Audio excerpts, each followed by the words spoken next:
सतगुरुदेव की जय। बंदी छोड़ कबीर परमेश्वर जी की जय। बंदी छोड़ गरीबदास जी महाराज जी की जय। स्वामी रामदेवानंद जी गुरु महाराज जी की जय हो।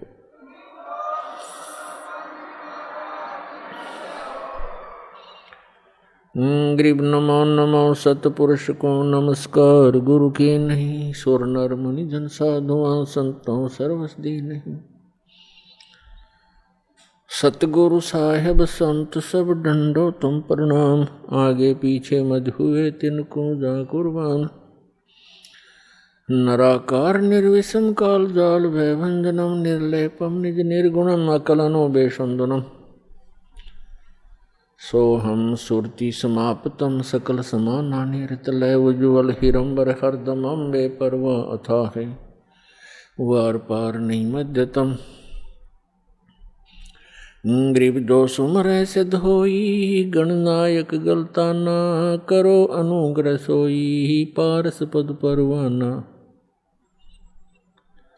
आदि गणेश मनाऊं गणनायक देवन देवा। चरण कमल लो लाऊं आद्यंत करूं सेवा। परम शक्ति संगीतम रिद्धि सिद्धि दाता सोई। अवगत गुण अतीतम सत्य पुरुष निर्मोही। जगदम्बा जगदीशम मंगल रूप मुरारी। तन मन अर्पों शीसम भक्ति मुक्ति भंडारी। सुर नर मुनि जन ध्यावे ब्रह्मा विष्णु महेशा। शेष शेष मुख गावे पूज्य आदि गणेशा। इंद्र कुबेर सरीखा वरुण धर्म राय ध्यावे। समर्थ जीवन जी का मन इच्छा फल पावे। 33 कोटि अधारा दावे 88। उतरे बहुत जल पारा कट है यम की फांसी। 33 कोटि अधारा दावे 88। उतरे बहुत जल पारा कट है यम की फांसी।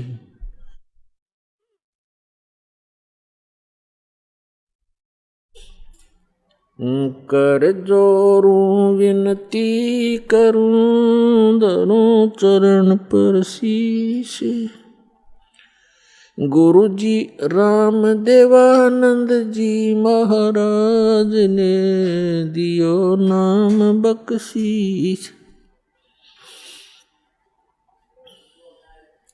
कोटि कोटि सिजदा करूं कोटि कोटि प्रणाम।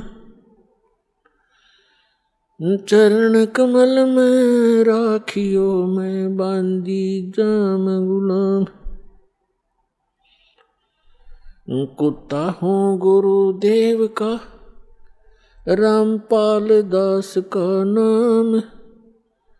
गले प्रेम की जेवड़ी जा खेचो हाँ जाऊं। तो करो तो बावड़ू दूर दूर करो तो जाऊं। ज्यों राखो त्यों ही रहूं जो देवो सो खाऊं। जय इब कै सतगुरु मिले सब दुख आखूं रोए। चरणों पर शीस धरूं कहूँ जो कहनी हो। कबीर साईं मिलेंगे पूछेंगे कुशलोत। आदि अंत की सब कहूँ अपने दिल की बात। गुरु जी तुम ना भूलियो चाहे लाख लोग मिल जाएं। हमसे तुमको बहुत है तुम जैसे हमको नहीं। तुमरे विसारे क्या बने मैं किसकी शरण में जाऊं। शिव ब्रंच मुनि नारदा तिनके हृदय ना समाऊं।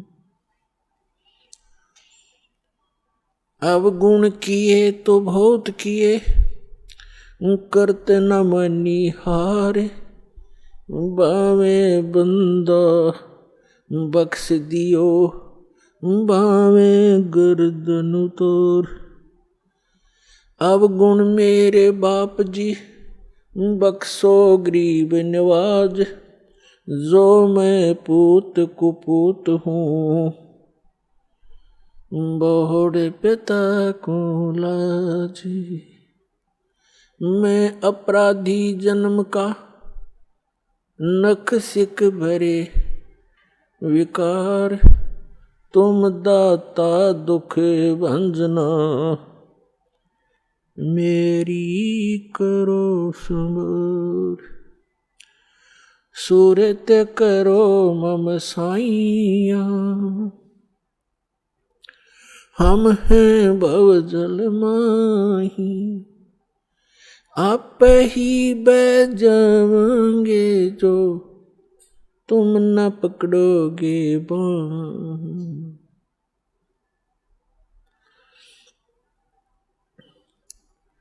परम पिता परमात्मा पूर्ण ब्रह्म सर्व सृष्टि रचनहार कबीर परमेश्वर जी की असीम रजा से आप सभी पुण्यात्माएं सत्संग सुन रहे हैं।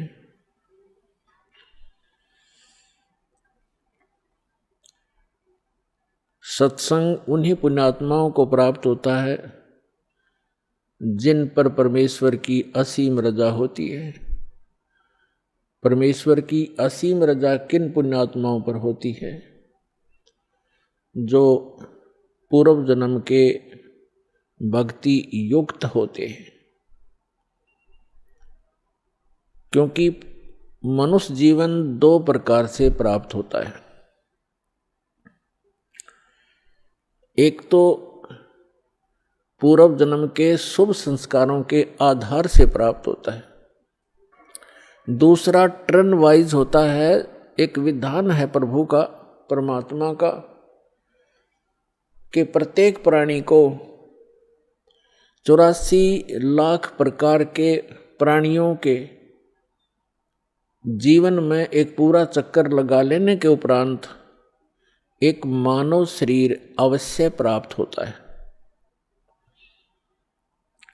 ये परमेश्वर कबीर जी की हम प्राणियों पर एक विशेष रजा है,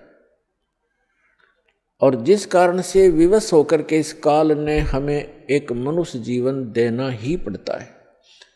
और वो मानव शरीर ही हमारे लिए एक गोल्डन चांस होता है, एक स्वर्ण अवसर होता है शुभ कर्म करने का, दान धर्म करने का और मोक्ष प्राप्त करने का।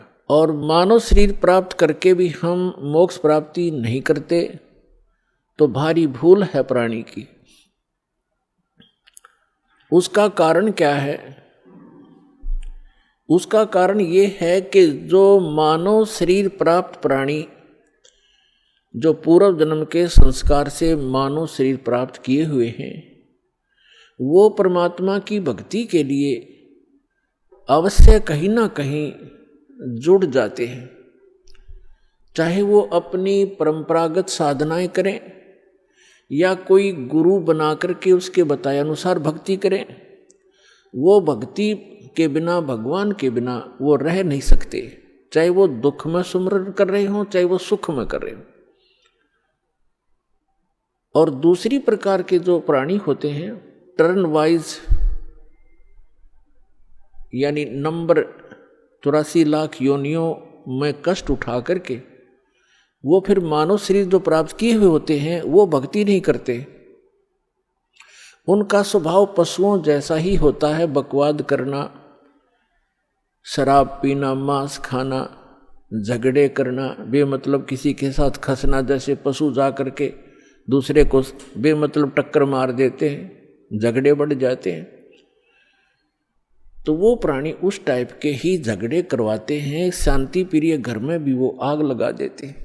तो जो पुण्यात्माएं परमात्मा के लिए लगी हुई हैं और वो साधना गलत कर रहे हैं, श्रीमद् भगवत गीता अध्याय नंबर 16 के श्लोक नंबर 23 और 24 में प्रमाण है कि शास्त्र विधि को त्याग कर जो मनमाना आचरण करते हैं, मनमानी पूजाएं करते हैं, जो शास्त्रों में प्रमाणित नहीं है वो साधनाएं करते हैं, उनको न तो कोई सुख प्राप्त होता है, न कोई सिद्धि प्राप्त होती है, और न ही उनकी परम गति होती है। अर्थात व्यर्थ, यूजलेस है वो साधनाएं। जो साधक शास्त्र विधि त्याग कर, चाहे वो स्वयं साधना कर रहे हैं या किसी नकली डुप्लीकेट गुरु बनाकर वो उनके बताए अनुसार शास्त्र विरुद्ध साधना कर रहे हैं, तो वो अपना जीवन नाश कर रहे हैं।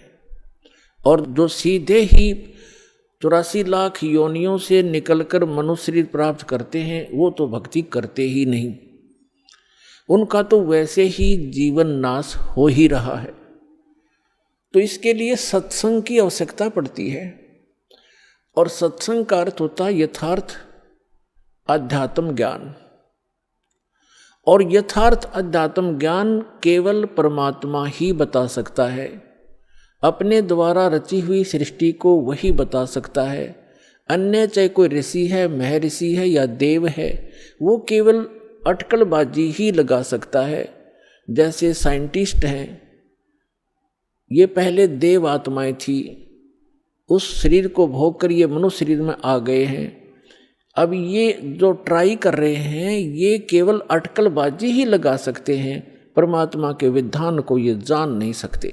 ठीक इसी प्रकार जो ऋषि महर्षियों ने साधनाएं की, अभ्यास किए, मेडिटेशन हठ योग किए, उनको जैसी उपलब्धि हुई, जैसे आजकल साइंटिस्ट ट्राई कर रहे हैं, ऐसे ही ऋषियों ने ट्राई किया था, तो वो भी सिर पटक कर बैठ गए, उनको कुछ हासिल नहीं हुआ। अंत में ऊट पटांग व्याख्या बना करके सब मानव को संतुष्ट कर दिया। इसी प्रकार ये साइंटिस्ट कुछ दिनों में अपना जो निष्कर्ष है निकाल कर फाइनल कर देंगे, पर परमात्मा के विधान को परमात्मा ही बता सकता है, जीव नहीं जान सकता। तो वो परमात्मा अपने विधान और सत्संग को सुनाने के लिए स्वयं ही आते हैं। ये हमारे सदग्रंथ भी प्रमाणित करते हैं, क्योंकि जैसे पवित्र वेद है, ये गॉड गिवन स्पिरिचुअल नॉलेज है, परमात्मा का दिया हुआ अध्यात्म ज्ञान है, चारों वेद। और पांचवा वेद नष्ट कर दिया गया यहाँ के स्वामी द्वारा। यहाँ का स्वामी कौन है? वो ब्रह्म है, जिसको ज्योत स्वरूपी निरंजन अर्थात काल भी कहते हैं। इसको ये डर बना रहता है कि कहीं मेरे अंतर्गत जितने भी ये प्राणी फंसे हुए हैं, इनको परमात्मा का वास्तविक ज्ञान ना हो जाए। यदि इनको वास्तविक ज्ञान हो गया और जो सुख में सथल है, सत्यलोक अविनाशी परमात्मा का जो शाश्वत स्थान है, जहाँ कोई दुख नहीं, वहाँ वृद्ध अवस्था और मृत्यु नहीं, इसको डर बना रहता है कि यदि इनको उस स्थान का पता लग गया तो यहाँ कोई नहीं रहेगा। जिस कारण से ये कुछ पुण्य आत्मा होती हैं, उनको यहाँ भेज देता है, उनको गुरु पद प्राप्त करवा देता है, फिर वो शास्त्र विरुद्ध साधना बता के पूरे मानव मात्र को भ्रमित कर देते हैं। उसके लिए परमात्मा आते हैं। जो पवित्र चारों वेद हैं, ये गॉड गिवन है, कबीर गॉड गिवन, कबीर परमात्मा के द्वारा दिया हुआ ज्ञान है। तो इस काल ने पांचवा वेद समाप्त कर दिया, जिसको सूक्ष्म वेद कहते हैं, जिसको तत्व ज्ञान कहते हैं। उसकी पूर्ति के लिए, उसके अभाव से जो हम यहाँ भटक रहे हैं, उसकी पूर्ति के लिए परमात्मा स्वयं आते हैं। परमात्मा को आज तक जितने भी ऋषि महर्षि, जितने भी धर्म ग्रंथ हैं, जितने भी ऋषि महर्षि हैं, उन्होंने निराकार बताया है कि उसका कोई आकार नहीं है। और जितने भी हमारे धर्म ग्रंथ हैं, उन्होंने परमात्मा को साकार बताया है, नर आकार बताया है, सहशरीर बताया है, उसका नाम कबीर बताया है। तो ब्रह्मा जी भी अपनी माता दुर्गा जी से कहते हैं कि माता जी, जब मैं वेद पढ़ता हूँ और फिर आपका अनुभव सुनता हूँ, और मैं भी अभ्यास करके जो अनुभव करता हूँ उसमें बहुत विरोधाभास है, वो कुछ विपरीत ही ज्ञान है और हमारा जो अनुभव है वो उसके विपरीत है। तो दुर्गा जी को भी सख्त हिदायत है इस काल भगवान की, क्योंकि ये इसकी पत्नी है ब्रह्म की। इसको सख्त हिदायत है कि वास्तविक जानकारी उस परमात्मा की कभी नहीं बताना। तो ये भी अपने पुत्रों को यथार्थ ज्ञान ना बता करके इसी की महिमा सुनाती है कि वो तो निराकार है, वो सामने आता नहीं, वो कभी दिखाई नहीं देता। और वेदों में परमात्मा को नर आकार लिखा है, सहशरीर लिखा है, और ऊपर बैठा ऊपर के लोक में जैसे राजा विराजमान होता है सिंहासन के ऊपर, सिर पे मुकुट होता है, सिर पर मुकुट है परमात्मा के सफ़ेद कलर का, और ऊपर एक छत्र है मालिक के, बहुत चमक है उसमें। जैसे यहाँ झिलमिल झिलमिल होती है, ऐसे उस परमात्मा के मुकुट और छत्र के अंदर झिलमिल होती है। कभी उसका सुनहरी रंग बन जाता है, कभी वाइट बिल्कुल सफ़ेद कलर हो जाता है। तो इस प्रकार उस परमात्मा की स्थिति है, और वेद भी यही बताते हैं। तो वेद जो हैं, जो 4 वेद हैं, ये परमात्मा की महिमा तो बताते हैं कि परमात्मा ऐसा है, उसका ये रूप है, वो कहाँ रहता है, वो क्या लीला करता है, लेकिन वो मिलता कैसे है ये वर्णन इन 4 वेदों में नहीं है। फिर इसके बिना ये वेद क्या है? फिर जैसे किसी ने बता दिया आपके अमुक रोग है, उसके ये लक्षण हैं, और औषधि है नहीं, तो खाक बताया, वो क्या फायदा हुआ उस रोग के बताने का। तो वेद जो है, वेद दोनों काम करता है, रोग भी बताता है, उसके लक्षण भी बताता है, और अचूक औषधि भी रखता है, तो उससे लाभ होगा। ये दास है रामपाल दास इस विश्व में आज के दिन परमात्मा के कंप्लीट स्पिरिचुअल नॉलेज लेकर आया है, कबीर भगवान का दिया हुआ।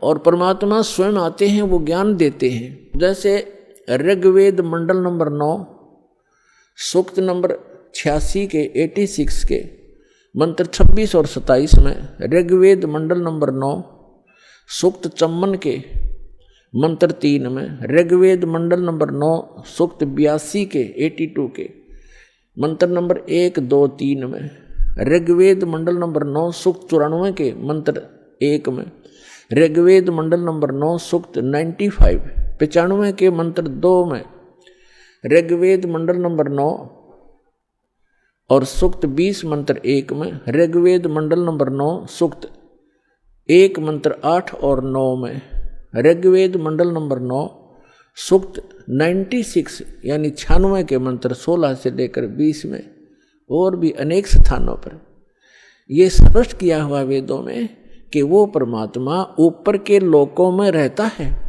और वहाँ राजा के समान सिंहासन पर विराजमान है, देखने में राजा के तुल्य है, सुंदर शरीर है, नर आकार है, वहाँ से शरीर चल कर आता है, और वो 3 प्रकार से लीला करता है अपने सभी आत्माओं को यथार्थ ज्ञान देने के लिए, हमें यहाँ धारण पोषण करने के लिए, हमारी संभाल करने के लिए वो 3 प्रकार का शरीर अपना बनाता है।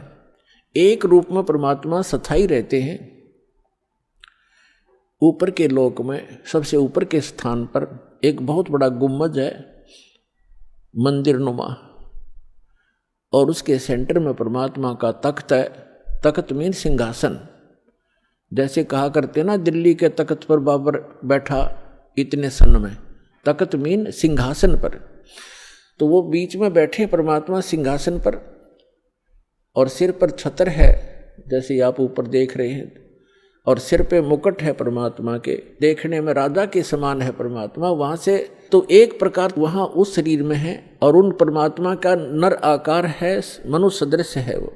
उनके एक रोम में, एक रोम कहते हैं बाल में, एक रोमकूप समझो, एक रोमकूप में करोड़ों सूर्य मिला दे और करोड़ चंद्रमा की रोशनी, दोनों मिला करके मिली जुली रोशनी भी एक रोम के बराबर नहीं है। शोभा है परमात्मा के शरीर की, इतनी शोभा है। और वही परमात्मा अपना अन्य रूप धारण करके दो और स्थिति मेंटेन करता है। एक तो प्रत्येक युग में, सतयुग, त्रेता, द्वापर और कलयुग में, प्रत्येक युग में एक लीला करता है, ऊपर के अपने लोक से आता है, अन्य रूप धारण करता है। और एक कमल के फूल के ऊपर, कमल का फूल जल में होता है, कमल के फूल के ऊपर आकर के परमात्मा विराजमान हो जाते हैं नवजात शिशु के रूप में। और वहां से उनको निसंतान दंपति उठा ले जाते हैं और धीरे धीरे परमात्मा एक लीला में शरीर से अपने लीला करते हुए बड़े होते हैं। एक जन साधारण जैसी भूमिका करते हैं, अपने हाथों से निर्वाह करके वक्त अनुसार, योग अनुसार जैसे भी उस समय क्रियाएं होती हैं, अपना एक आम नागरिक की तरह, एक भक्त की तरह रहते हुए अपना जीवन व्यापन करते हैं, अपना निर्वाह करके दिखाते हैं। और फिर वो धीरे धीरे बालक रूप थोड़ा सा बड़े होते हैं, 5-4 वर्ष की आयु में ही बड़े बड़े विद्वानों को अध्यात्म ज्ञान में पराजित कर देते हैं, उनके छक्के छुड़ा देते हैं।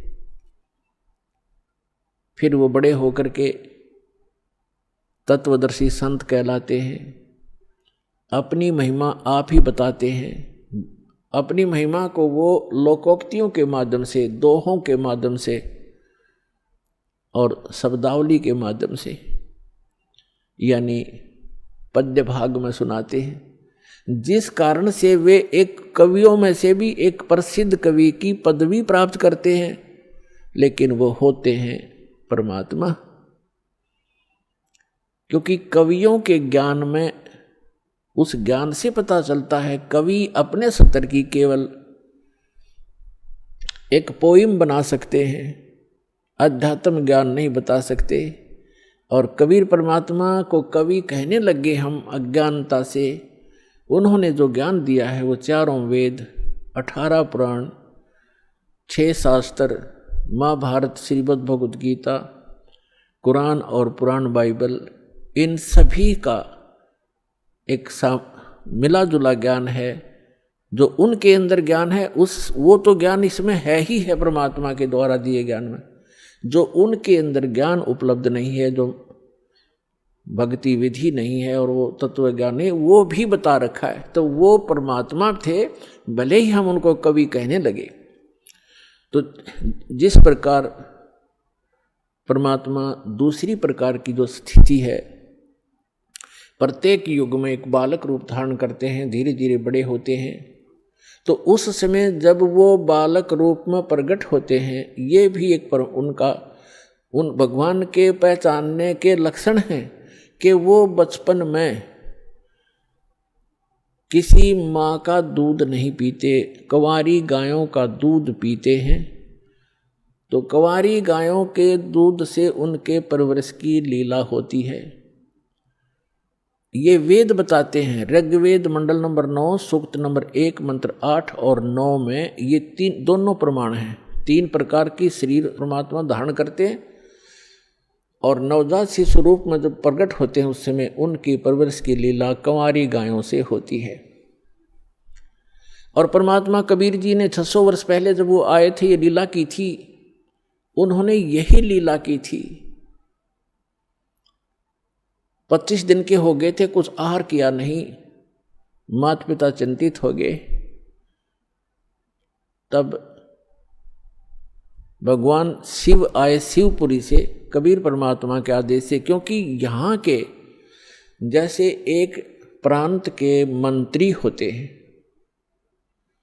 तो जैसे प्रधानमंत्री यहाँ आएगा तो उसकी व्यवस्था यहाँ के मुख्यमंत्री और मिनिस्टर वही करवाते हैं, आगे खड़े हो जाते हैं।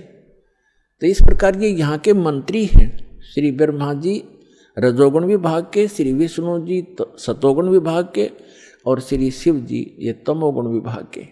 जो नीरू और नीमा नाम के जो दुल्हा थे वो उसी जन्म में ब्राह्मण थे गौरी शंकर और सरस्वती उनका नाम था। मुसलमानों ने उनको जबरदस्ती बाई फोर्स उनको मुसलमान बना दिया था। हिंदुओं ने उनको अपने जाति से अलग कर दिया था। तो पहले वो उनकी रोजी रोटी कथा करके प्राप्त उस दक्षिणा से चला करती थी, वो बंद होगी। इसलिए उन्होंने जुलाहे का कार्य शुरू किया था और जिस कारण से वो जुलाहा कहलाए। तो वो शिव के पुजारी थे ब्राह्मण, जब वो ब्राह्मण थे, लेकिन भले ही मुसलमान बन गए थे, लेकिन भगवान शिव की याद उनको फिर भी सता रही थी। तो भगवान शिव से उन्होंने अर्ज की थी, नीरू और नीमा ने, कि हे भगवान, हे शिव जी, पहले तो हमारे कोई संतान नहीं थी, आपने दया बख्शी, कमल के ऊपर ये बालक दे दिया, अब ये खा कुछ नहीं रहा, 25 दिन हो गए, उसके मुंह की तरफ देख रहे हैं, रो रहे हैं। तो तब परमात्मा की प्रेरणा से भगवान शिव वहाँ आए और परमात्मा को गोदी में लेकर कहा कि आपका बच्चा दिखाओ। एक साधु रूप में आए शिव जी और परमात्मा को गोदी में लेकर लिया। तो परमात्मा ने, कबीर परमेश्वर जी ने कहा कि हे महात्मा जी, इनसे कहो एक कंवारी गाय लावें और उसके ऊपर आप अपना आशीर्वाद भरा हाथ रख देना गऊ पर, कंवारी गाय पे वह दूध देवेगी, वो दूध पीऊंगा। ऐसा ही किया गया। तो ये पुण्यात्मा आज से 600 पुरुष पहले घटी घटना है, आज की कोई लोक वेद नहीं, दंत कथा नहीं जो दास आपको सुना रहा है। एक तो आप निश्चिंत हो जाना, ये दास जो वचन कहेगा वो बेप्रमाणित नहीं होंगे, वो प्रमाणित होंगे। और अब आपको वो दिखाते हैं। अब देखिएगा, ये कबीर सागर है। आज से 600 वर्ष पहले आदरणीय धर्मदास साहिब जी, जो परमात्मा की एक प्यारी आत्मा थे, उन्होंने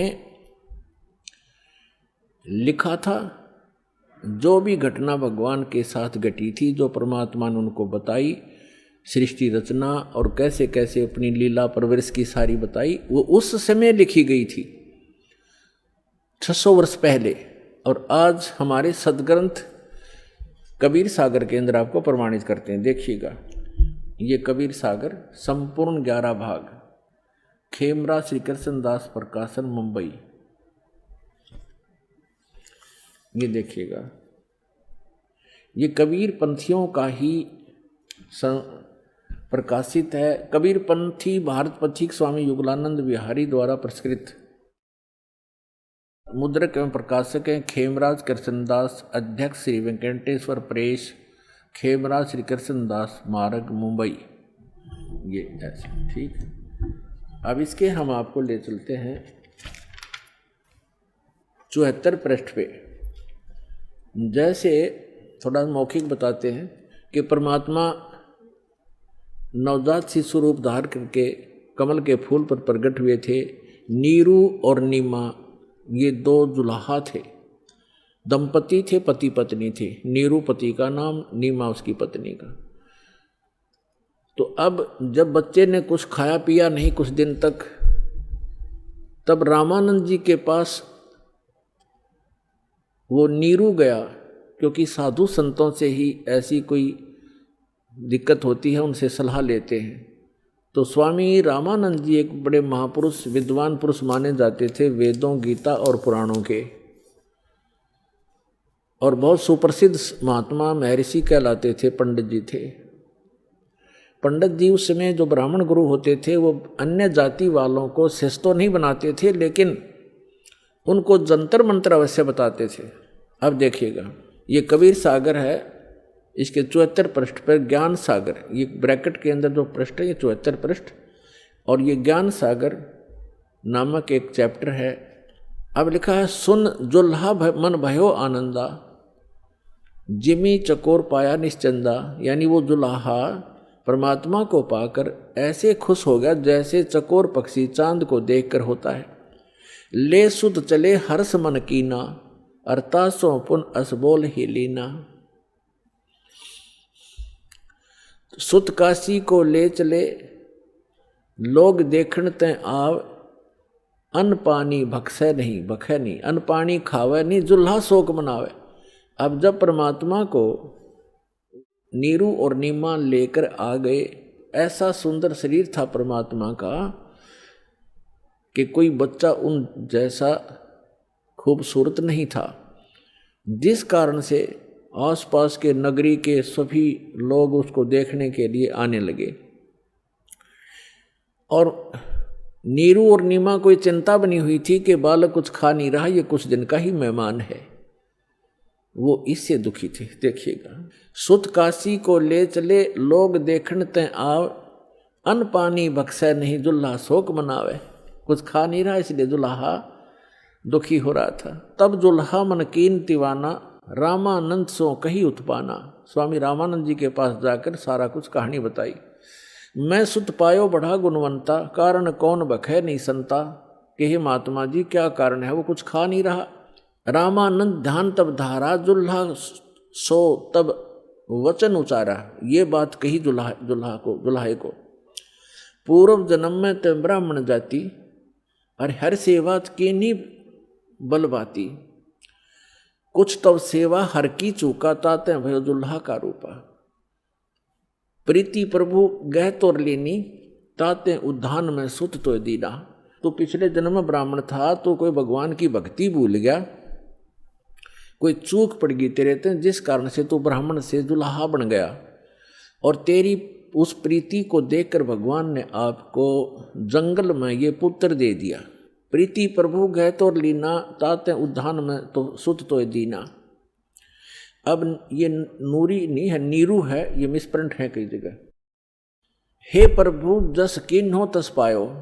अब वो नीरू कहता है दुल्हा कि मैंने जैसा किया था वो तो मुझे मिल गया, और आर्त हो तो दर्शन आया, संकट में मैं तेरे पास आया हूँ।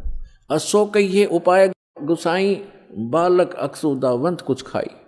रामानंद अस युक्ति विचारा, तुम सुत कोई ज्ञानी अवतारा। आपका पुत्र कोई विद्वान पुरुष है। बछिया जाही बैल नहीं लागा, सोले ठाड करते यागा। कहते एक बछिया ले आओ जिसको बैल ने टच ना किया हो, यानी कंवारी, अनटच्ड कंवारी। बछिया जाही बैल नहीं लागा, सोले ठाड करते ही आगा। उसके सामने खड़ा कर दो, उस बच्चे के सामने कंवारी गाय लाके। दूध चले ते थन ते, दूध ही देव छिपाई। और अक्सुदावंत होवे ताको देखवाई, फिर उसको पिला देना। जुल्हा एक बछिया ले आवा, और चलो दूत कोई मरम न पावा। चलो दूत जुल्हा हरसाना, राख छिपाई काहू नहीं जाना। अब यहाँ दूत शब्द है, ये लेखकों ने क्योंकि कुछ इसमें गड़बड़ कर दिया, जैसे ये कबीर पंथियों ने थोड़ी बहुत इसमें अपनी बुद्धि से दोबारा प्रिंट कराते समय कुछ परिवर्तन करने की चेष्टा की है। अब वो दूत कौन था? गरीबदास साहिब जी गांव छुड़ाने जिला झज्जर वाले को वही परमेश्वर पुनः आकर के मिले। अब जैसे दास बता रहा है कि 3 प्रकार की स्थिति से वो परमात्मा हमारी सबकी संभाल करता अपने बच्चों की। और वही ऋग्वेद मंडल नंबर 9 सूक्त 1 मंत्र 8 में प्रमाणित है कि वो परमात्मा 3 प्रकार से के शरीर धारण करता है, हम सबका धारण पोषण करने के लिए, हमें संभालने के लिए। तो दूसरी प्रकार की स्थिति दास आपको क्लियर कर रहा है कि एक बालक रूप धारण करके आता है।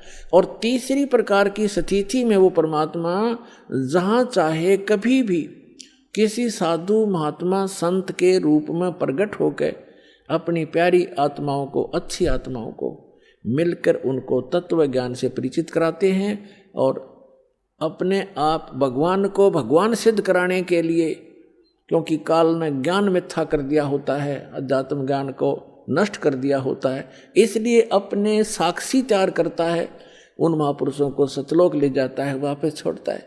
तो वो तीसरी प्रकार की स्थिति में वो परमात्मा आते हैं और उन प्यारी आत्माओं को मिलते हैं। किन किन को मिले इस कलयुग में दास के जो नॉलेज में हैं?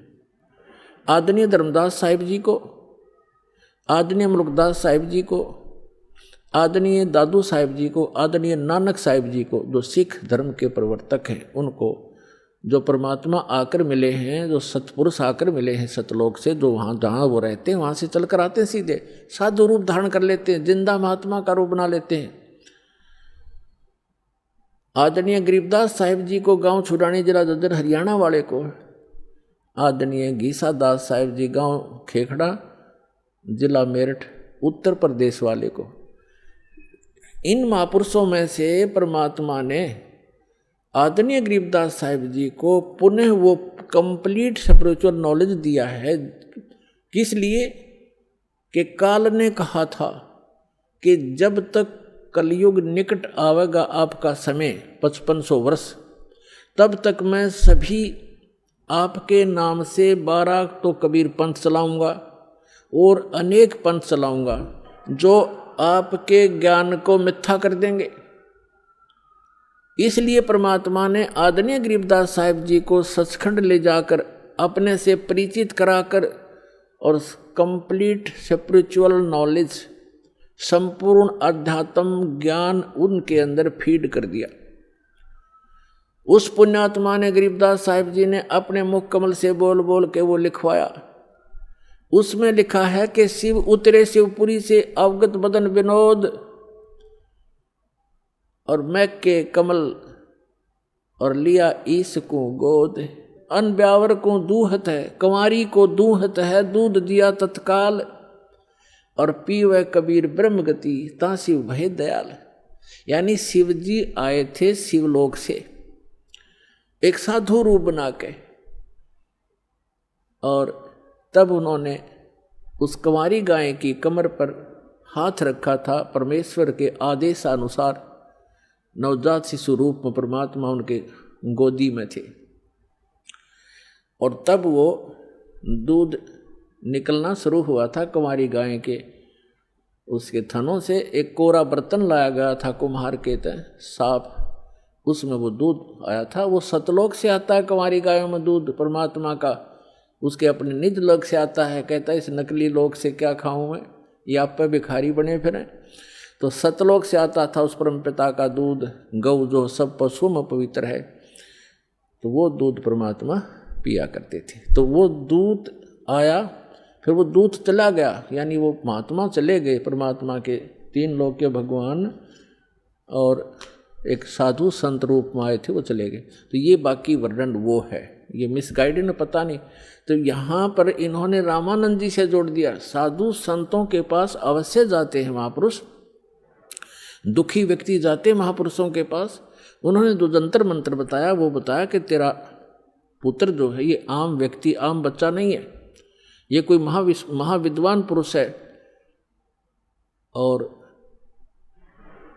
जो भी जैसा बाकी वास्तविकता जो दास आपको बता रहा है ये सत्य है। फिर भी हमने इस पॉइंट को समझना है कि जो वेद बताते हैं, जो वेद बताते हैं वो लीला की किसने है? जो वेदों में वर्णित लीला जिसने की ही इज गॉड। जो वेदों में पर लिखे हैं लक्षण भगवान के और जिसने ये लीला की है ही इज गॉड, वो है परमात्मा। तो ये लीला किसने की? अब तो आपको दिखा रहे हैं कबीर सागर से, और फिर आपको दिखाएंगे वेदों से। वेदों में यही लिखा है, तो आसानी से समझ में आ जाएगा, पहचान लेंगे हम अपने परम पिता को जो हमारे लिए भटक रहे हैं, हमें खोज रहे हैं, हमें सद्बुद्धि देना चाहते हैं। हम इस काल के झूठे सुख को सुखी, इसी को सुख मानकर यहीं की व्यवस्था मांगते रहते हैं। ये हो जावे, कार हो जावे, कोठी बन जावे, और सब कुछ हो गया, एकदम मृत्यु होगी फिर गधा बन जावे, या के काम आई आपके कोठियाँ। परमात्मा से मांगो, क्या बताते हैं भगवान? परमात्मा हमें मांगना सिखाते हैं कि मुझसे ये मांगो, साईं इतना दीजिए जिसमें कुटुंब समावे, हम भी भूखे ना रहें, कोई अतिथि ना भूखा जावे। इतना मांगो भगवान से, ज़्यादा मत मांगो। ज़्यादा तो ये आपके दलदल बन जाएगी, आपको ये फंसा कर रख देगा। और आपकी जामे कुटुंब समावे का अर्थ है रिक्वायरमेंट ऑफ द फैमिली। हमारे परिवार को जो आवश्यक वस्तु हो परमात्मा वो उपलब्ध कराना, तो उसमें सारा कुछ आ गया। शेष क्या बचा? मकान भी देगा, आजकल जो कलयुग है इसमें गाड़ी चाहिए, गाड़ी भी देगा भगवान। अब इतना ही मांगो, जामे कुटुंब समावे और हम भी भूखे ना रहें। बस अब जब अकाल गिरा करते थे, कहते हैं दिल्ली के बादशाह अपना राज त्याग कर भिक्षा मांगने के लिए फल पत्ते तोड़ तोड़ कर खाते थे। रोटी मिल जाती है टाइम पर, फिर उसके बाद बकवाद सोचता है ये मन, बड़ी कोठी बनाऊं, बड़ी कार लूं, हैं, और बैंक बैलेंस बना दूं। बैंक बैलेंस बनाना था भक्ति का और धर्म का, वो हम भूल गए। तो उसको बताने के लिए परमात्मा थे। जो प्रकरण चल रहा है उस पर चलते। अब इसमें ये सिद्ध हो गया कि कबीर परमात्मा जब बालक रूप में आए, उनके शिशु रूप में प्रगट परमात्मा की परवरिश की लीला कंवारी गायों से हुई। ये तो प्रमाण होया कबीर सागर में। ये कोई आज का लिखा हुआ नहीं है। 600 वर्ष पहले जो परमात्मा आए थे उसी समय आदरणीय धर्मदास साहिब जी का लिखा हुआ है और कबीर पंथियों के द्वारा सुरक्षित है। अब हम आपको दिखाते हैं वेद क्या बताते हैं परमात्मा के विषय में, वो कैसी लीला करता है। यदि वेदों का अनुवाद ये दास करता, वही करना था जो इन चंद श्लोकों में उन लोगों ने किया है जो भगवान को निराकार मानते हैं। उनकी फाइनल है ये, उनका किनका? आर्य समाज वालों का, महर्षि दयानंद और उनके चेलों का। ये फाइनल फैसला है कि भगवान निराकार है, उसका कोई शरीर नहीं है, उसका कोई बॉडी नहीं है। और वेद भी उन्हीं के द्वारा अनुवादित हैं।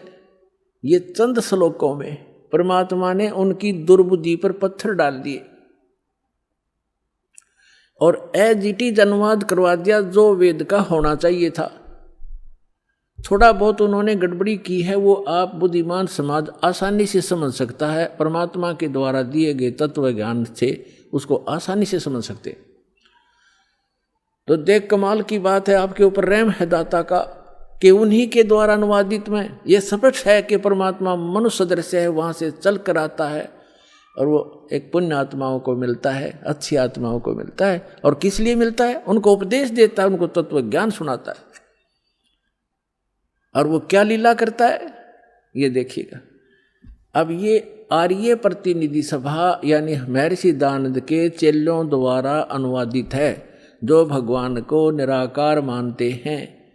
लेकिन वास्तव में वेदों में परमात्मा नर आकार है। नर माने मनुष्य जैसा, सहशरीर है। उसका नाम कबीर है और सतलोक से चल कर आता है। वहाँ जहाँ वो रहता है निज स्थान पर, सब भुवनों प्रिय, सब भुवनों के ऊपर के स्थान पर तिष्ठति, वहाँ बैठा है भगवान, राजा के समान देखने में है। वहाँ से चल कर आता है, 3 प्रकार से लीला करता है। जब द्वितीय प्रकार की लीला करता है, वो एक शिशु रूप धारण करके कमल के फूल के ऊपर, जल के ऊपर विराजमान होता है, जिस कारण से वो परमात्मा नारायण कहलाता है। नारायण का अर्थ होता है जल के ऊपर आके निवास करने वाला, आकर विराजमान होने वाला। और हम विष्णु जी को नारायण मान रहे थे, ये शेषनाग के ऊपर सोया करता है, इसलिए नहीं। वो परमात्मा सतलोक से आता है, प्रत्येक बार यही लीला करता है और जल के ऊपर आकर विराजमान कमल के फूल पर होता है, इसलिए नारायण कहलाता है। तो वो नारायण है। और सत्यनारायण, सत्यनारायण का अर्थ होता है अविनाशी परमात्मा। सत्य माने अविनाशी, हम सत साहेब कहते हैं उसको, अविनाशी परमात्मा। तो अविनाशी परमात्मा कबीर जी हैं, श्री ब्रह्मा, श्री विष्णु, श्री शिव जी, ये नासवान परमात्मा हैं, भगवान हैं, स्वामी हैं, प्रभु हैं। इनकी जन्म मृत्यु होती है। और इसका प्रमाण है श्री देवी भागवत यानी देवी महापुराण, गीता प्रेस गोरखपुर से प्रकाशित, सचित्र मोटा टाइप, 3रा स्कंद 123 पृष्ठ पर। भगवान विष्णु स्वयं कहते हैं अपनी माता से कि तुम शुद्ध स्वरूपा हो और ये सारा संसार तुम इसे उद्भासित हो रहा है। मैं ब्रह्मा और शंकर, विष्णु जी कह रहे, आपकी कृपा से विद्यमान है। हमारा आविर्भाव माने जन्म और तिरोभाव माने मृत्यु हुआ करता है, हम अविनाशी नहीं है। और शंकर भगवान कहते हैं, हे माता, ब्रह्मा जी का जन्म आपसे हुआ तो क्या मैं तमोगुण लीला करने वाला शंकर आपका पुत्र नहीं हुआ? अर्थात मेरी भी आप ही जनक हैं, मैं आपका पुत्र हूँ और हम केवल नियमित कार्य ही करते हैं। हम तीनों गुणों से उत्पन्न है, रजगुण ब्रह्मा, सतगुण विष्णु, तमगुण शिव जी, और हम केवल नियमित कार्य ही कर सकते हैं। जिसके भाग्य में जैसा है वैसा ही दे सकते, उसमें कोई परिवर्तन नहीं कर सकते। श्री देवी महापुराण ने चंद श्लोकों में इन भगवानों की पूर्ण लीला तकरीबन सती थी, क्लियर कर दी, स्पष्ट कर दिया, सारे कंसेप्ट क्लियर कर दिए। ये नासवान है, दुर्गा जी इनकी माता है, रजगुण ब्रह्मा, सतगुण विष्णु, तमगुण शिव जी यही हैं, और प्रकृति दुर्गा को कहते हैं, और ये केवल नियमित कार्य ही कर सकते। तो जो नारायण है वो परमात्मा है, वास्तव में कबीर साहब है जो ऐसी लीला करता है। अब वेदों में दिखाते हैं आपको कि जब वो परमात्मा आता है शिशु रूप धारण करके, उसमें उनके परवरिश की लीला कंवारी गायों के द्वारा होती है। ये देखो, अब हम वेद पढ़ रहे हैं, आपको दिखा रहे हैं, ये वेद हैं, अभी आपको दिखाया था, अब और देख फिर पुनः दिखाते हैं। ये कहाँ से प्रकाशित है? सर्वदेशी कार्य प्रतिनिधि सभा, महर्षि दान भवन, रामलीला मैदान, नई दिल्ली से। और ये इसके अनुवादक और ये मुद्रक prince offset printers 1510 Pataudi house, Daraganj, Nai Delhi से। और अब हम आपको ऋग्वेद मंडल नंबर 9 का और सूक्त नंबर 1 दिखाते हैं। ये देखिएगा, ऋग्वेद भाष्यम अथ नवम मंडल, 9वां मंडल प्रारंभ होता है। इसका ये प्रथम मंत्र है। इसमें क्या लिखा है कि हे सोम स्वभाव परमात्मन, यानी परमात्मा की महिमा चल रही है। सोम माने परमात्मा, सोम, ये भी ध्यान रखना, अभी आगे चल के आपको ये हेल्प करेगा इस ज्ञान को समझने में।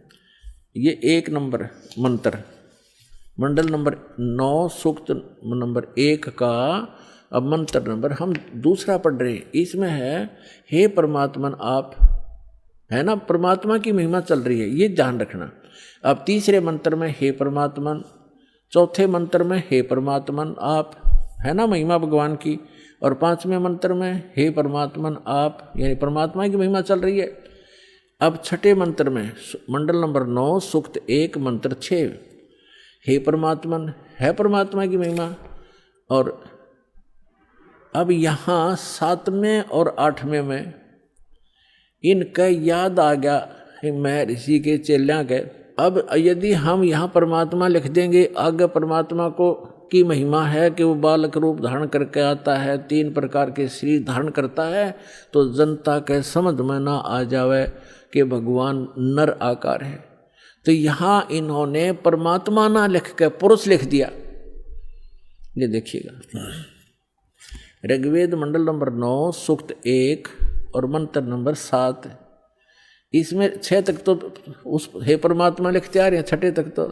अब 7वें में इनकी बुद्धि फिर थोड़ी सी उकस गई, यहाँ लिख दिया तम उस पुरुष को, उस पुरुष लिख दिया, भगवान नहीं लिखा। अच्छा, यहाँ तीसरा फिर उस पुरुष को। अब ये पुरुष और कंसेप्ट क्लियर करना पड़ेगा, पुरुष माने परमात्मा होता है। अब देखो, महर्षि दयानंद के द्वारा ज्ञान दिया गया है कि परमात्मा निराकार है, और जिसको माना है आर्य समाज के व्यक्तियों ने, और पूरा विश्व ही माने बैठा है कि भगवान निराकार है। अब महर्षि दयानंद को हम छोड़ देंगे, क्योंकि हमने वेदों से प्रमाणित करना है कि वेद क्या कहते हैं। यजुर्वेद उन्हीं के द्वारा अनुवाद है, महर्षि दयानंद के द्वारा। यजुर्वेद अध्याय नंबर 40 के मंत्र नंबर 15 और 17 में ये कंसेप्ट कति क्लियर हो जाएगा। जैसे वेद ज्ञान परमात्मा ने दिया, उस पूर्ण परमात्मा ने इसके अंतःकरण में फीड कर दिया। उस मालिक ने जो इसमें लिखना था वो लिख दिया, ताकि हम आसानी से समझ सकें। जिसने आगे वेदों को फिर बताया है, दिया है, समझाया है, उसमें लिखा है कि वेद ज्ञान दाता ये कहता है। अब वेद ज्ञान दाता, अब ये यहाँ काल माना जाएगा ब्रह्म, क्योंकि इसने आगे प्रदान किए हैं और इसको भगवान उस परम पिता ने दिए हैं, इसलिए ये गॉड गिवन है। और आगे जो इसने दिया है वो इस ब्रह्म के द्वारा दिए गए, इसलिए ये ब्रह्म गिवन भी कहे जाते हैं, गीता और ये दोनों वेद। तो यहाँ 40वें अध्याय के 15वें श्लोक में ये खुद कहता है कि मेरा ते को नाम है। और 97 में भी यही स्पष्ट करता है कि मेरा तेक ओम नाम है, और वो परमात्मा गुप्त है, वो पुरुष माने परमात्मा पूर्ण ब्रह्म ऊपर रहता है, वो गुप्त है। ये देखना, यजुर्वेद उठा लिया, ऋग्वेद रख दिया, और महर्षि दानव सरस्वती ये वही है सार्वदेशिक कार्य प्रतिनिधि सभा, महर्षि 2/5 महर्षि दानव भवन, रामला मैदान, नई दिल्ली से। यजुर्वेद आर्य भाष्य है, महर्षि दानव सरस्वती, मुद्रक है Prince offset printers 1510 Pataudi house Daryaganj, नई दिल्ली से। ये यहाँ से छपा है। यजुर्वेद का अंतिम अध्याय है 40वां। इसमें टोटल 40 अध्याय है, 40 ओनली, और इसमें 40वें अध्याय में 17 मंत्र हैं, और इसमें पूरे यजुर्वेद का लगभग निष्कर्ष है। अब देखो, ये यजुर्वेद अध्याय नंबर 44 40वां अध्याय है।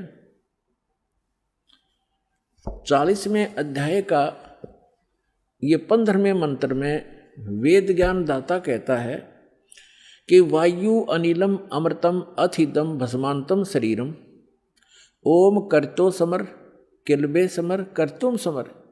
ओम नाम का जाप काम करते करते सिमरण करो। कलबे माने कलबलाहट के साथ, कसक के साथ एक स्मरण करो, और कर्तुम माने अपना मूल कर्तव्य जानकर मनुष्य जीवन का ओम नाम का सिमरण करो। ये तो ब्रह्म तक की साधना है। और वायु अनिलम अमृतम अथिदम भस्मांतम शरीरम, यानी जब आपके प्राण समाप्त होंगे उस समय इस ओम नाम के जाप से जितना अमृतम अमृतो यानी आपको जितनी गति होनी है वो मिलेगी। अब इसका प्रमाण आपने श्रीमद् भगवत गीता अध्याय नंबर 8 के श्लोक नंबर 13 में मिलेगा कि गीता ज्ञान दाता भी ये ब्रह्म ही है। श्री कृष्ण जी में प्रवेश करके बोल रहा है, ये कह रहा है कि ओम इति एकाक्षरम ब्रह्म व्यवहारण माम अनुसमरण यह प्रयाति तजन देहम स याति परमाम गतिम। माम ब्रह्म, मुझ ब्रह्म का। अब यहाँ ये भी कंसेप्ट क्लियर करना पड़ेगा। पुण्यात्माओं, आज तक ये लोक वेद दंत कथा सुनते सुनते हम बहरे हो गए और हम ढीठ हो गए, उस ज्ञान को कति कंप्लीट मान बैठे। जो हमने सुना वो फाइनल है, और सभी भ्रमित है, कोई स्थिर नहीं है। किसी को भी कोई कुछ कह देता वो भी हाँ ठीक ऐसा भी है, ऐसा भी है, क्योंकि हम स्वयं अपने सदग्रंथों से परिचित नहीं। और दास का उद्देश्य है कि आपको अपने ही सदग्रंथों से परिचित करा के इनका मास्टर बना दूं, ताकि आप भ्रमित ना हो। जैसे श्रीमद् भगवत गीता अध्याय नंबर 2 के श्लोक नंबर 53 में कहा कि अर्जुन, जब भिन्न भिन्न प्रकार के भ्रमित करने वाले वचनों से ज्ञान से आपकी बुद्धि हटकर एक परमात्म ज्ञान पर स्थिर हो जाएगी, उस परमात्मा के ज्ञान पर स्थिर हो जाएगी, तब तू योग को प्राप्त होगा, तब तो तू भगत बनेगा, यानी भक्ति योग्य होगा। तो जब तक आप भ्रमित हैं, कोई कुछ कह देता वो भी ठीक, वो कहता वो भी ठीक, तो तब तक आप भक्त नहीं बन सकते, आप सफल नहीं हो सकते। तो दास चाहता है कि आपकी ये सारी भ्रमणा और अज्ञान मिटाकर एक परमात्म उस तत्व ज्ञान पर स्थिर कर दूं, जिसके लिए आपको परमात्मा ने शिक्षित बनाया, आपके ऊपर रहम किया।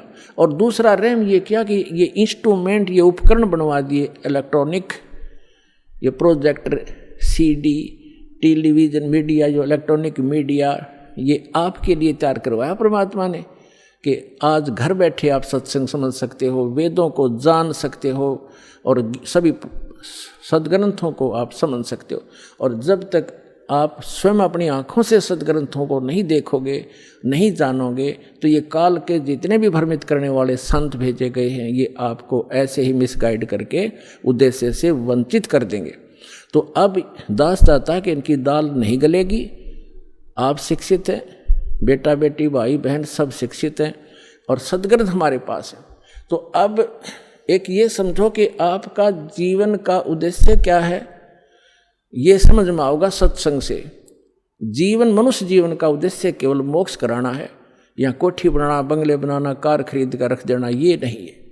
ये तो एडिशनल है, बाई प्रोडक्ट है भक्ति का, जो दास आपको भक्ति देगा, परमात्मा की दी हुई। इस साधना से आप जो सुख वैसे सारा जीवन खोजने में लगे रहते हो, प्राप्त करने में, वो नहीं मिलते। तो इस भक्ति का वो बाई प्रोडक्ट है, वो तो आपको वैसे ही मिलेंगे जैसे किसान गेहूं बीजता है। उसका उद्देश्य भूस बनाना नहीं होता, उसका उद्देश्य कनक लेना होता ताकि जीवन रक्षा हो, और भूस तो अपने आप बन जाता है। भूस तो अपने आप बनता हो तो बनेगा ही बनेगा। तो दास जो आपको शास्त्र अनुकूल साधना बता रहा है, उससे संसारिक सुख तो अपने आप होंगे ही होंगे, आप मांगो चाहे मत मांगो, ये तो एक साधन ऐसा है। तो इसलिए आप जी को सब सदग्रंथों से परिचित कराना अनिवार्य है। अब ये जो यजुर्वेद अध्याय नंबर 40 के मंत्र नंबर 15 और 17 को समझने के लिए ये श्रीमद् भगवत गीता आपका घना सहयोग देगी, क्योंकि श्रीमद् भगवत गीता चारों वेदों का सारांश है और सिंपल लैंग्वेज में है, वेदों से भी सिंपल लैंग्वेज में है ये। तो इससे हम देखेंगे, देखिएगा, ये श्रीमद् भगवत गीता गीता प्रेस गोरखपुर से प्रकाशित, ये गीता प्रेस इस जयदयाल गोविंद का इसके अनुवादक हैं, गीता प्रेस गोरखपुर से ये प्रकाशित है। अब आपको दिखाते हैं 8वें अध्याय का 13वां श्लोक, ये देखिएगा, अध्याय नंबर 8 और श्रीमद् भगवत गीता अध्याय नंबर 8 और श्लोक नंबर ये 13 है। हम संस्कृत पढ़ेंगे, हम पढ़े हैं, शिक्षित हैं, हम पढ़े लिखे हैं। ओम इति एकाक्षरम ब्रह्म व्यवहारण माम अनुसमरण ये प्रियाति तदंदेहम स याति परमाम गतिम। 13वां, इसका अर्थ है कि माम ब्रह्म, जो गीता ज्ञानदाता श्री कृष्ण में बोल रहे हैं, माम ब्रह्म, मुझ ब्रह्म का, ओम इति एकाक्षर, ये ओम एक अक्षर है, नथिंग एल्स, और व्यवहारण अनुसमरण उच्चारण करके सिमरण करता हुआ, ये प्रियाति तदंदेहम, सांस यानी शरीर छोड़कर जाते समय भस्मांतम शरीरम, वेद में यजुर्वेद अध्याय नंबर 40 के मंत्र नंबर 15 में भस्मांतम शरीर लिखा है, और इसमें लिखा है ये प्रियाति तजंदेहम स याति परमाम गतिम, ओम से मिलने वाली जो परम गति है वो इस तरह प्राप्त होगी, मुझ ब्रह्म का, माम ब्रह्म, मुझ ब्रह्म का, ओम इति एक अक्षरम, ये ओम एक अक्षर है, सुमन करता हुआ, उच्चारण करके सुमन करता हुआ, ये प्रियाति तदंदेहम, जो शरीर छोड़कर जाता, स याति परमाम गतिम, वो परम गति को प्राप्त होता, ओम से मिलने वाली परम गति। ओम से मिलने वाली कौन सी परम गति है? ब्रह्मलोक प्राप्त होता है, क्योंकि ये ब्रह्म का सिमरन है, मंत्र है। और 8वें अध्याय के 16वें श्लोक में गीता जी में लिखा है कि ब्रह्मलोक में गए हुए प्राणी भी पुनर्जन्म मृत्यु में आते हैं, वो भी पूर्ण मोक्ष प्राप्ति नहीं करते। लेकिन ये कंसेप्ट जो आज इतना ही क्लियर करना था कि ये ओम मंत्र ये ब्रह्म का है, और गीता ज्ञानदाता 8वें अध्याय के 1 में अर्जुन ने प्रश्न किया कि आपने जो 7वें अध्याय के 29वें श्लोक में जिस तत्ब्रह्म की जानकारी दी है, वो तत्ब्रह्म कौन है कि जिसको जानकर प्राणी केवल जरा और मरण से यानी बुढ़ापे के दुख और मृत्यु से छूटने का ही प्रयत्न करते हैं। तो वो किम तत्ब्रह्म, जिसको जानने के बाद प्राणी यहाँ की किसी वस्तु की इच्छा नहीं करता। गीता ज्ञानदाता ने 8वें अध्याय के 3रे श्लोक में कहा कि वो परम अक्षर ब्रह्म है, वो तो परम अक्षर ब्रह्म है, यानी गीता ज्ञानदाता से अन्य वो सुप्रीम पावर है। तो श्रीमद् भगवत गीता अध्याय नंबर 15 के श्लोक 1 से लेकर 4 में, 16 और 17 में स्पष्ट किया हुआ है, इन पूरे ब्रह्मांड की एक सतिथि बताई है कि उल्टा लटका हुआ संसार रूपी वृक्ष है, ऊपर को जो जड़ है वो तो पूर्ण परमात्मा है, सबका धारण पोषण करने वाला वो परम अक्षर ब्रह्म है। और जमीन से जो बाहर दिखाई देता है वो तना, वो जड़ तो प्रोक्ष है, गुप्त है, हिडन है, छुपी हुई है, और बाहर जो दिखाई देता है वो वृक्ष कहलाता है। तो परमात्मा ने खुद आकर अपनी वाणी में बोला है, अक्षर पुरुष एक पेड़ है, और सरपुरुष यानी ज्योति निरंजन वाकी डार, और तीनों देवा शाखा हैं, ये पात रूप संसार। और पेड़ जो जड़ है वो गुप्त है, तो जो जमीन से बाहर दिखाई देता तना उसको अक्षर पुरुष समझो, आगे उसके मोटी डार निकलती है उसको सरपुरुष समझो, उसके 3 शाखाएं हैं, रजगुण ब्रह्मा सतगुण विष्णु तमगुण शिव जी रूपी, ये शाखाएं समझो, और पात रूप हम सब संसार समझो। तो वृक्ष का पालन कहाँ से होता है? मूल से, जड़ से। तो श्रीमद् भगवत गीता अध्याय नंबर 1 से लेकर 4 और 16 और 17 मंत्र में ये स्पष्ट किया गया है कि तत्वदर्शी संत की पहचान भी बताई है कि तत्वदर्शी संत वो होगा जो इस उल्टे लटके हुए संसार रूपी वृक्ष के सभी विभागों को भिन्न भिन्न बता देगा। ये पहले तो परमात्मा आए थे, तत्वदर्शी संत की भूमिका भी वही करके जाते हैं, इसलिए वो एक प्रसिद्ध कवि भी कहलाते हैं। लोकोक्तियों के माध्यम से, कविताओं के माध्यम से ज्ञान सुनाते हैं। तो उन्होंने 600 वर्ष पहले बताया था अक्षर पुरुष एक पेड़ है और सरपुरुष वाकी डार और तीनों देवा शाखा हैं ये पात रूप संसार। अब वो जड़ कौन बताओगा? जड़ तो उन्होंने गुप्त छोड़ दी, इस दास को भेजा कि वो जड़ कौन है। वो कबीर साहब है, वो परम अक्षर ब्रह्म है, वो मूल। तो 15वें अध्याय के गीता जी के 1 से 4 का अर्थ है कि हे गीता ज्ञानदाता कहता है कि अर्जुन, तत्वदर्शी संत की यह पहचान होगी कि उस संसार रूपी वृक्ष के सभी पार्ट्स को, सभी विभागों को, तना, डार, पत्ते, जड़ कौन है। तो जो बताता है सवेदवित वो तत्वदर्शी संत है। उसके पश्चात तत्वदर्शी संत की प्राप्ति के पश्चात परमेश्वर के उस परम पद की खोज करनी चाहिए जहां जाने के बाद साधक लौटकर कभी संसार में नहीं आते। और जिस परमेश्वर ने सारे ब्रह्मांडों की रचना की और केवल उसकी भक्ति करना, मेरी भी नहीं करना। यदि पूर्ण मोक्ष चाहता है, जहां जाने के बाद फिर लौट कर नहीं आते, वहां जाना चाहता है। और फिर 15वें अध्याय के 16 और 17 बताया है कि 3 पुरुष हैं, सरपुरुष और अक्षर पुरुष। सरपुरुष तो ये ज्योति निरंजन काल है। अक्षर पुरुष उसका तना समझो, जो 7 संग ब्रह्मांड का स्वामी है। और सरपुरुष केवल 21 ब्रह्मांड का स्वामी है। और उसके 3 शाखा हैं जो वृक्ष के, वो रजगुण ब्रह्मा, सतगुण विष्णु, तम गुण शिव जी रूपी समझो। और फिर बताया है 15वें अध्याय के 17वें श्लोक में कि उत्तम पुरुष है तू अन्य परमात्मा इति उदाहरते। उत्तम पुरुष तो कोई और है, जिसको भगवान कहते हैं, परमात्मा कहते हैं, वही तीनों लोकों में प्रवेश करके सबका धारण पोषण करता है। अवय ईश्वर है, वो अविनाशी परमेश्वर है। सबका धारण पोषण वही करता है, जैसे मूल से, जड़ से पूरे पेड़ की, वृक्ष की पोषण होता है, परवरिश होती है। तो यहाँ ये स्पष्ट किया। और कई आपको भ्रमित कर देंगे कि गीता अध्याय नंबर 15 के श्लोक नंबर 18 में गीता ज्ञानदाता कहता है कि मैं लोक वेद में पुरुषोत्तम प्रसिद्ध हूँ। तो पुण्यात्माओं, वहाँ ये क्या कहता है कि मेरे अंतर्गत जितने भी प्राणी हैं 21 ब्रह्मांड में, इनसे मैं श्रेष्ठ हूँ, इनसे मजबूत हूँ, इनसे बलवान हूँ, ताकतवर हूँ, बुद्धिमान हूँ। इसलिए लोक वेद में इस दंत कथा के आधार से मैं पुरुषोत्तम प्रसिद्ध हूँ।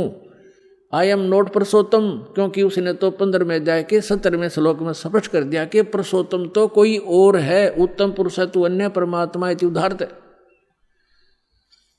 तो कहने का भाव ये है पुण्यात्माओं, एक तो 2 परमात्मा से दोगे। गीता अध्याय नंबर 18 के श्लोक नंबर 62 में और 66 में गीता ज्ञानदाता स्वयं कहता है कि अर्जुन, तू सर्वभाव से उस परमेश्वर की शरण में जा। उस परमेश्वर की कृपा से ही तू परम शांति को और सनातन परम धाम को प्राप्त होगा। यानी परम शांति चाहिए और शाश्वत स्थान जहाँ जाने के बाद फिर लौटकर कभी संसार में नहीं आते, वो चाहिए। तो उस परमेश्वर की शरण में जा, यानी गीता ज्ञानदाता से अन्य है। और फिर उसके विषय में बताया कि 4 अध्याय के 32 और 34 मंत्र में स्पष्ट किया है कि वो परमात्मा अपने मुख कमल से आके एक ज्ञान देता है, वो तत्व ज्ञान है। उसके मुख कमल से बोलेगी वाणी में, सच्चिदानंद घन ब्रह्म की वाणी में वो यज्ञों की जानकारी, यानी धार्मिक अनुष्ठानों की जानकारी विस्तार से कही गई है। वो तत्व ज्ञान है। उस तत्व ज्ञान को तो तत्वदर्शी संतों से पूछ, मैं नहीं जानता। यदि जानता होता गीता ज्ञानदाता तो एक अध्याय और बना देता। इसलिए उसने कह दिया है कि तत्वदर्शी संतों से पूछो। फिर बताया है कि तत्वदर्शी संत की प्राप्ति के उपरांत 15वें अध्याय के 4 श्लोक में परमेश्वर के उस परम पद की खोज करनी चाहिए जहां जाने के बाद साधक फिर लौटकर संसार में कभी नहीं आते। 17वें अध्याय के 23वें श्लोक में उस परमेश्वर को पाने की, शाश्वत स्थान को पाने की, उस परम धाम को पाने की विधि बताई है। ओम तत्सत इति निर्देश ब्रह्मण त्रिविध समर्थ है।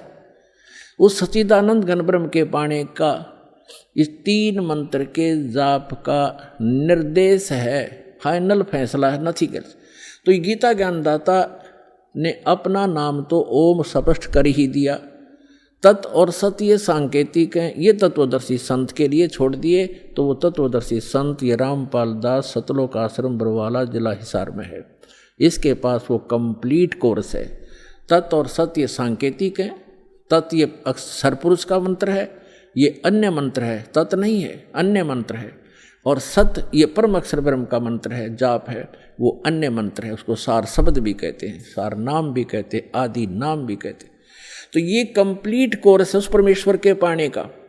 और वो कंप्लीट कोर्स तत्व ज्ञान, उस तत्व ज्ञान के अंदर है जो परमात्मा ने स्वयं आकर बोला है।